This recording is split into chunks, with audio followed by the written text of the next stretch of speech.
Hey everybody, this is Nate here. I have with me the beautiful owner of the IYANU, Addie Olutola. Did I say that right? You did it. Good job, Nate. I've been practicing that for a good 5-10 minutes before we went live here. Yes, tough name.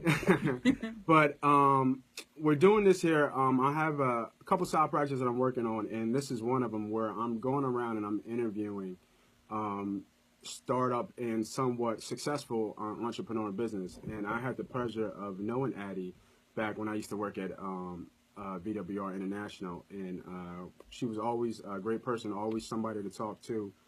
Had a different perspective because where are you from? I'm sorry. Nigeria. No, because she's from Nigeria. So it was good to always kind of bounce ideas and kind of listen to her and learn from her as well, coming from a different angle. So, and it's a funny, quick story before we get into the interview. We were always talking, always kind of like bouncing ideas off each other. And it was funny because she would say, you know what, Nate, this is not for me. I don't remember this life, this 9-to-5 thing kind of is not for me. And as you can see the background and what she's doing right now is awesome. You know, she kind of I just woke up one day. Well, woke up, I went to go upstairs and take a round, and she wasn't there. She wasn't there. So I was like, what happened to Addie? And, you know, obviously through the power of social media, I reached out to her. She said, I went and did my own thing. And, you know, here we are. I'm actually interviewing her to give a better insight of what it takes to be an entrepreneur, the thoughts, the ups and downs, and so forth. So I see a couple people join. Hey, what's up, Ross? How you doing, baby? So we're just going to get right into it, and I'm going to jump around with some of the questions I have to kind of have the conversation flow as best I can. No problem. Okay, so my first question for you is, I think is one of the most important questions is, what was the passion that sparked you to kind of go out on your own and do this? I believe, like, I've always wanted to start my own business for a while now, and I've been looking for an opportunity. And while at VWR, the company I used to work for, I just got fed up, and I was like, this is, like you said, I was like, this is not for me. I'm like, I gotta do something else. I wasn't happy, you know, doing the 9-to-5, and then I always wanted something bigger for myself, and I didn't want to like have to climb the corporate ladder. I didn't have the passion to like climb the corporate ladder. I wanted to build a ladder and put myself on the top. Nothing wrong with that. Nothing wrong with that at all. That's what it takes. So when I saw the opportunity to go into like African print fashion, I'm from Nigeria, so I grew up with the fabric, and I saw it was taking off. I saw there was a lot of demand for people looking for. Yeah, it's definitely hot right now. Yeah, people looking for readily available African-inspired fashion that's modern. It's wearable. You know, you don't have to be an older person trying to take it back to motherland. Like, you can be young and hip and still rock it. Definitely. So I saw the opportunity to offer to people around my age group this type of fashion that they could identify with, and that's really where it started. Yeah. So the passion is the passion to do more, you know, in life, and just not settle for the status quo. Cool. Yeah. Awesome. So my next question is, as you embark on this journey, can you tell us what were some of your ups and downs? Like, what was the lowest point where you were like, man, I'm not sure if this is gonna work? And then tell me your biggest win, the highest, you know, so far, what's been your highest achievement? Let's see. The lowest point, I think, is, I guess, the frustration of, you know, when you launch something. Like, when I had the vision, the idea to start this company, I knew it was possible, right? So it's a journey to figure out like which best avenue to use to make it successful. Meaning, at first when I started, I was trying to like get into boutiques, like, and I saw that was like it was a very hard battle, because you're trying to get on their buying schedule, the buyers for the boutiques. Right. And then you're trying to make your samples ahead of time and promote it to them. And and then trying to call them. It was just a lot. And at the same time, I was trying to get my website up and going. So it was kind of trying to gauge the best way to reach my target market. I knew there was a market for my products, but it was how to reach that target market. So the execution of it all. Yeah. Yeah. So the lowest point was just the frustration, I guess. Like after I quit the company we used to work for, I wasn't profitable. Like I wasn't really making money. Right. Actually, I had to cash out my 401k in order to like pay for my living expense. But I knew I had to like step away from that company and focus full time on my company. And it was May 2014 that I left BWR, and then I was full time. You know that date. Yeah. May 9, 2014 was my last day at BWR. And after that, I was just working night and day trying to figure out how to get my company off the ground. And it wasn't until later, around October, November of 2014, that I was able to figure out Facebook marketing.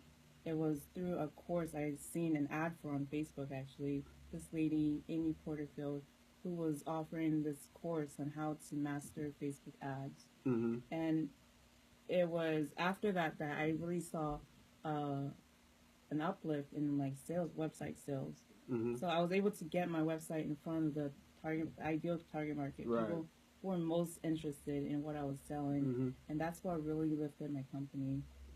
Awesome. Yeah. So I think I just said like the lowest point and the highest point. No, you did. I got it. Yeah. So pretty much, your highest point there was that you were able to get your e-commerce part of your business really thriving. Yeah. And then the lowest part, obviously, was the frustration. The frustration of trying to not even do the startup, but holding on your own real life. You had to cash out your 401k. Yeah. And you had to give everything you had to get it done, and then bet everything on yourself, and then the execution of it to get trying to figure out how can I make this work. Right. So yeah, that's great. That's awesome.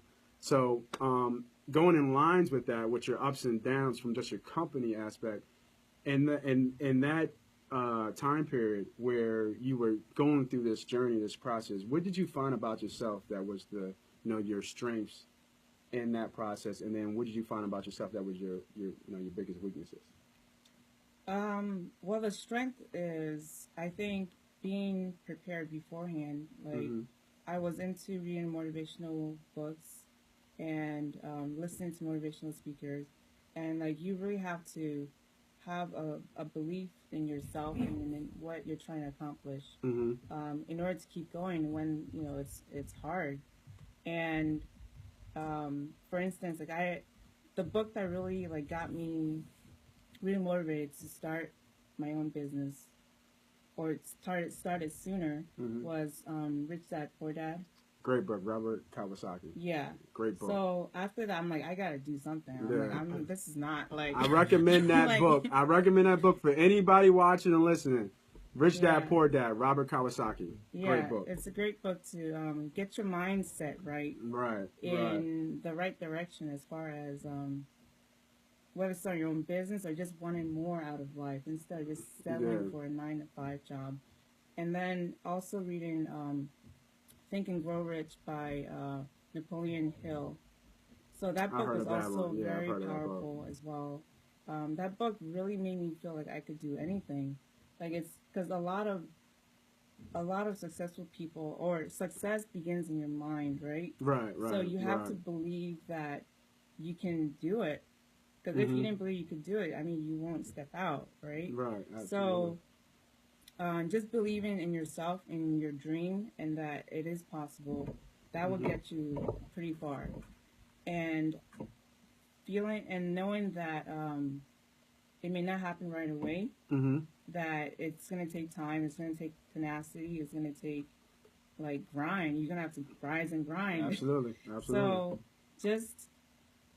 just knowing that, like, it is possible, right? And then doing whatever. I decided that I was willing to do whatever it took to get me to where I needed to go. Whether it was, I used to set up on South Street and in front of a dentist store and like set up like my clothes on a clothing rack and like sell on I think South I remember Street. seeing pictures of that on like you would put on social media of just you just grinding. Yeah. Yeah. So like you have to be willing to do literally whatever it takes. Like it's in the beginning, it is going to be a grind. You have to understand that and just keep at it. So earlier in the question, you said about motivation speakers, and you said motivational books. Do you have like any type of mentors? So what I'm really trying to really give out to everybody is that process, that journey. I mean, how long have you been in business? You would say it's 2.5 years now. 2.5 years. So you're still fairly new. Yeah. You're still fairly fresh. But those first 6 months, that first 6 months to a year, that first get up, did you have any type of mentors or anybody else besides just going to, motivational books and speakers? Because anybody can do that, right? So did you find any solitude or, any type of help from any type of, even on social media, people that, were like-minded individuals like yourself, or even a forum where you could really just kind of give ideas back and forth and kind of get your way and kind of clear up your path into where you needed to go?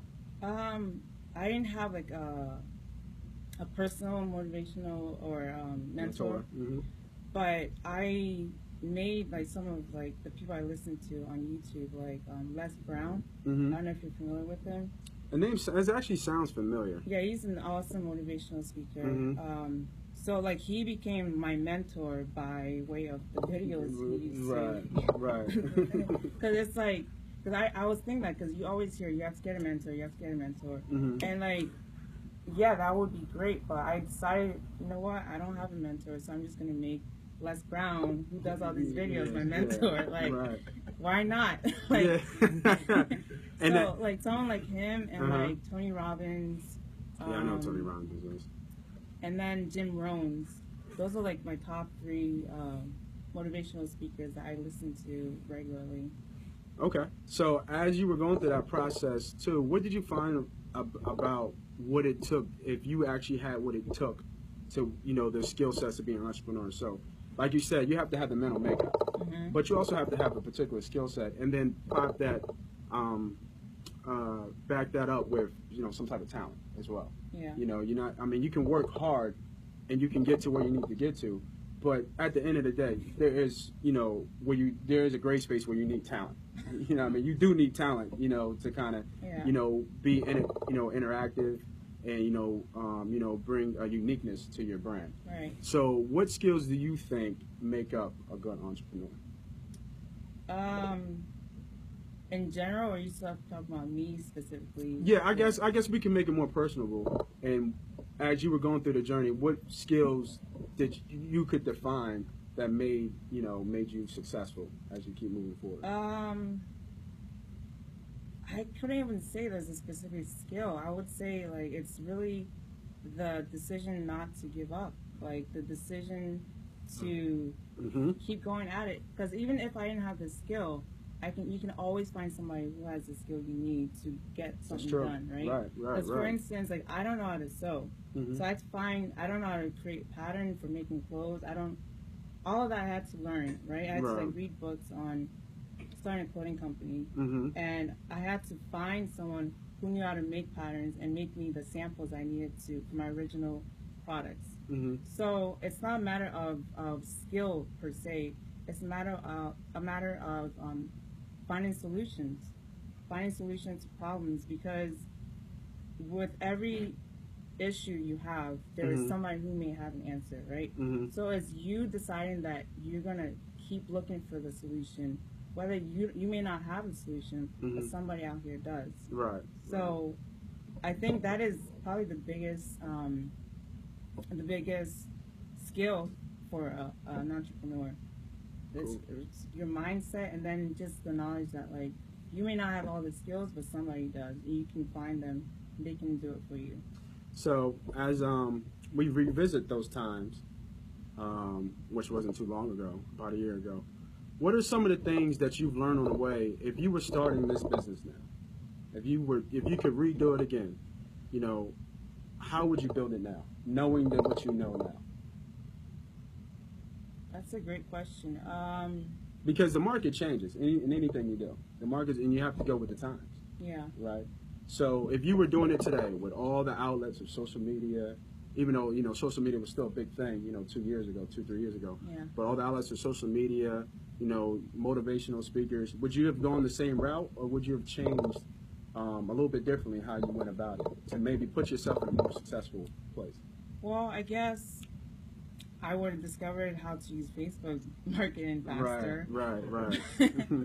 But honestly, I think it's a crazy hub. It is insane. Yeah, but honestly, I think the journey has been it's been a good journey, because if I had discovered Facebook marketing sooner, I wouldn't have appreciated the grind to get to that point. Definitely. So because it was a journey, I don't think I would change anything, actually. No regrets. I don't regret the way. I don't regret it. Awesome. Yeah. Awesome. So as we, you know, kind of we switching the conversation, and you see us going into social media, right? And the whole social media hub, Facebook, Snapchat. Chat. My first blooper on live. Snapchat, social media, and just that whole hub for entrepreneurs. Do you feel like in the beginning, and even though you're still fairly new, could you have used some type of hub for other startups, for other like-minded individuals, for you to go in and it just be, I don't want to say subsidized, but literally subsidized just for entrepreneurs? You know, just, you know, because Facebook is everything. Facebook is sports. You know, you have people talking about sports, their family, pets, entrepreneurs, technology, fitness, you know, it's all an open forum. Right. But what if there was just one single location for entrepreneurs? So pretty much Facebook for entrepreneurs? Almost pretty much, correct. So would that be something that you feel you would use and other entrepreneurs would use as well? Yeah, I mean, anything that would help you gain more knowledge that